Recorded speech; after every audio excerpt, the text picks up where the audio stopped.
Hello guys, അപ്പോൾ ഇന്നത്തെ പുതിയ വീഡിയോയിലേക്ക് സ്വാഗതം. അപ്പോൾ നമ്മൾ ഇന്നലെ അമ്മേൻ്റെ കല്യാണത്തിന് പോയ വിശേഷങ്ങളൊക്കെ പറഞ്ഞിട്ടുണ്ടായിരുന്നു. അപ്പോൾ അതിൻ്റെ തൊട്ടടുത്തായിരുന്നു കേട്ടോ നമ്മുടെ നെല്ലിക്കുന്ന് ലൈറ്റ് ഹൗസ്. അപ്പോൾ നമ്മൾ അവിടത്തേക്ക് പോയി.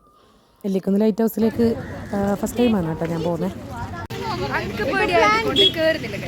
പറയുന്നത് നമ്മളൊരു പഞ്ചായത്ത് മെമ്പറാണേ. അപ്പോൾ 2 അമ്മമാരുള്ളത് കൊണ്ട് തന്നെ കുട്ടികളെയും കൊണ്ട് കയറാൻ പറ്റാത്തത് കൊണ്ട് നമ്മൾ പിന്നെ വേറെ ഒന്നും നോക്കിയില്ല.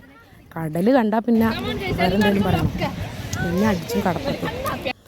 പിന്നെ അവിടെ എത്തിയതിന് ശേഷം പിന്നെ നമ്മളെല്ലാവരും ടീച്ചേഴ്സ് എന്നുള്ളതിൽ നിന്നും മാറി നമ്മൾ ഒരു ചെറിയ കുട്ടികളെ പോലെ കേട്ടോ.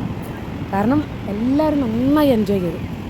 ഒന്നാമത് വൈകുന്നേരം ആയതുകൊണ്ട് തന്നെ നല്ല ഒരു എന്താ പറയണ്ടേ, ആ ഒരു അസ്തമയത്തിൻ്റെ ഒരു സമയവും പിന്നെ കുറേ ആൾക്കാരൊക്കെ ഉണ്ടായിരുന്നു. അവിടെ ഇവിടെയൊക്കെ ആയിട്ട് ആൾക്കാരൊക്കെ ഉണ്ട്. അപ്പോൾ നമ്മൾ തന്നെ കുറച്ച് നന്നായിട്ട് എന്തായാലും അവിടെ എത്തിയതല്ലേ, അപ്പോൾ നന്നായിട്ടൊന്ന് എൻജോയ് ചെയ്തേക്കാൻ നിർത്തി.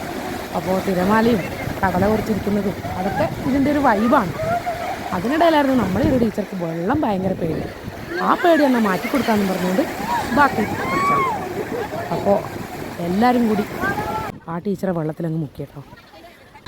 പാവം നന്നായിട്ട് പേടിച്ചെങ്കിലും പിന്നെ ഇപ്പോൾ ഏതാണ്ട് നമ്മളിത്തിരി വൈകിക്കൊണ്ടിരിക്കുകയാണ്. അപ്പോൾ നമ്മൾ എന്ത് ചെയ്തു, പിന്നെ കുറേ പറഞ്ഞ് വൈകിക്കാതെ അവിടെ നിന്ന് ഇറങ്ങി ഗൈസ്. പിന്നെ അടിച്ചും വീട്ടിലേക്ക്. അപ്പോൾ നമ്മളെല്ലാവരും ബായിയൊക്കെ പറഞ്ഞ് പോവുകയാണ്. അപ്പോൾ ഓരോരുത്തർ ഓരോ വണ്ടിയിലേക്കൊക്കെ ഇങ്ങനെ കയറി പോവുകയാണ്. പല ഭാഗങ്ങളിലേക്ക് പോകേണ്ട ആൾക്കാരായതുകൊണ്ട് തന്നെ ബൈക്കിലും സ്കൂട്ടിയിലും കാറിലൊക്കെ ആയിട്ട് ഇങ്ങനെ എല്ലാവരും.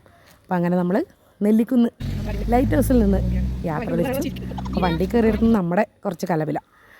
അപ്പോൾ എനിക്ക് പ്രസ് ക്ലബ്ബിൽ നിന്നായിരുന്നു ബസ് കയറേണ്ടിയിരുന്നത്. അപ്പോൾ നമ്മളങ്ങനെ പ്രസ് ക്ലബ്ബ് ജംഗ്ഷനിലേക്ക് എത്തി. നമ്മുടെ മെട്രോ ഗോൾഡും സിറ്റി ഗോൾഡും ഭീമയും അവിടെ.